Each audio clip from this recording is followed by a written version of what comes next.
What's up, YouTube? So before we get started with this video, on Golic and Wingo, they discussed the huge win between the San Francisco 49ers and the Seattle Seahawks this past weekend. So let's see what they have to say about that. It felt like it was being set up for that Disney storybook ending. You get the ball at the 1 yard line. You just brought Marshawn back. Throw it inside. We See what happens when you do that again. Throw it inside if you get that situation. It felt like that's exactly what we were headed for, though, Mike, to your point. And then all of a sudden, it was a little disorganization. Took them out of that. So this definitely had the feel of Marshawn Lynch coming in and winning the game for the Seahawks. So a quick little recap. Marshawn Lynch had 12 rushes for 34 yards and 1 touchdown. And the situation we're talking about is when the Seattle Seahawks got the ball back with about 2:30 left in the fourth quarter. So they eventually drive the ball all the way down to having it being second and goal. And then they get a delay of game with 22 seconds left. So it's not a delay of game where they were up at the line of scrimmage almost ready to go. They got a delay of game while they were in the huddle. And that points to terrible clock management by Russell Wilson, the head coaching staff. I mean, there's no excuse for that, to be in that type of situation and get a delay game while you're still in the huddle, let alone get a delay of game, period. So eventually they would get the ball down to the 1 yard line, and they weren't able to cross it, and that's all she wrote. But this was an excellent game. Russell Wilson went 25 for 40 for 233 yards, 2 touchdowns, and 0 picks. So it was a great game, but they just couldn't pull it off. So let's continue. Situation.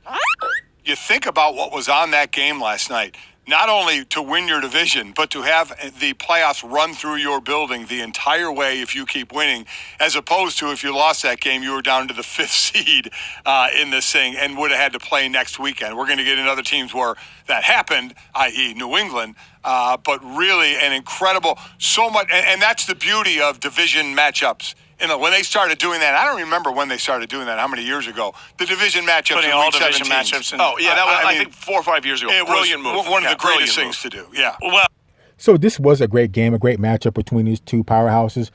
So I don't mean to be nitpicky, but Jimmy Garoppolo, he had a good game. He went 18 for 22, 285 yards, no touchdowns, no picks. So he had a solid game. But what I would like to see is the 49ers had the ball with 2:49 left in the fourth quarter, and they were up 26-21. I would like to have seen Jimmy Garoppolo finish through, get down there, get a field goal, eat up that clock, maybe even get a touchdown, so that he has that experience of closing out a game. But instead, they went 4 and out. I can't remember if they went 4 and out, but they went through. They gave Seattle the ball back, and the defense had to clean up and shut down Russell Wilson and Seattle Seahawks, which it was too close. I mean, it was a nail biter. I was on the edge of my seat. So just to be nitpick a little bit, I know the Niners won. I would like to see Jimmy Garoppolo finish out the game instead of relying on his defense. It's a good thing that the defense is probably the strongest part of the San Francisco 49ers. I know a win's a win, but definitely the next couple weeks, Jimmy Garoppolo is really going to have to learn how to finish up, because he may not be able to pull that off with any other teams. So let's continue.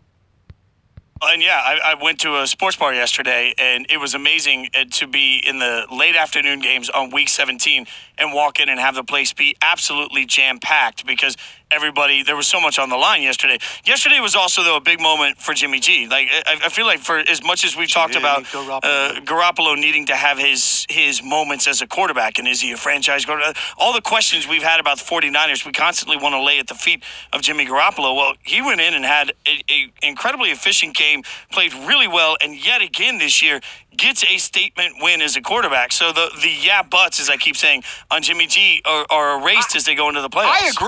So I don't know if they're erased. I can go with that Jimmy Garoppolo is the weakest link on the San Francisco 49ers, but that's not saying too much, because the 49ers are a strong, high-caliber team.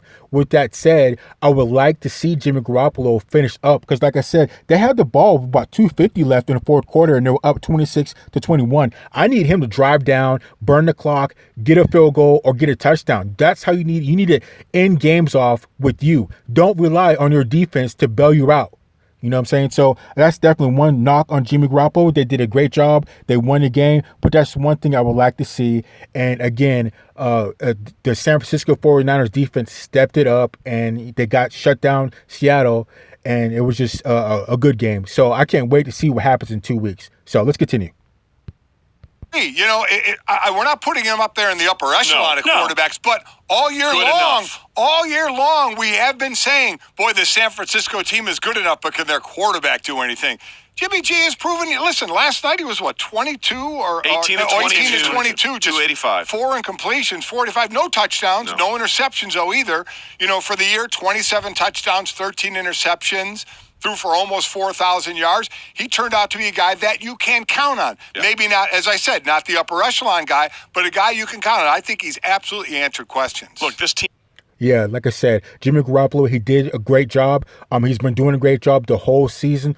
But I like to have him be a little bit more polished and have him end out the game with him taking over the game and not having to rely on his defense to get them out of that type of situation. I know there's different aspects throughout the game where, it was offense or defense should have been taken over. But at this point, if I'm considering, or people considering Jimmy Garoppolo being the weakest link on the San Francisco 49ers, I like to see him to step it up and finish out the game. You end the game on your terms because you're in control of it. Don't give the ball back to Russell Wilson and, have to depend on the defense. Even though the defense is the strongest aspect of the San Francisco 49ers, don't let it get to that point. So let's continue.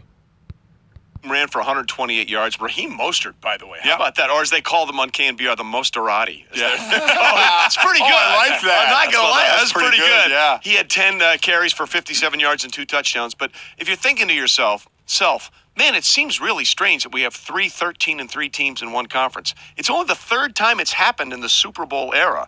In 1999, you had 3 teams in the AFC, the Titans, the Jaguars, and the Colts. And in 2011, it was the Packers, the Saints, and who am I missing? Packers, the Saints, and one other team. So those are the only 2 times it's happened in the Super Bowl era. Packers, 49ers, and Saints. So basically 3 of the same teams, the same 3 teams that did it this year. Them boys are killing it this year. So that's only the third time we've had 3 13-3 teams.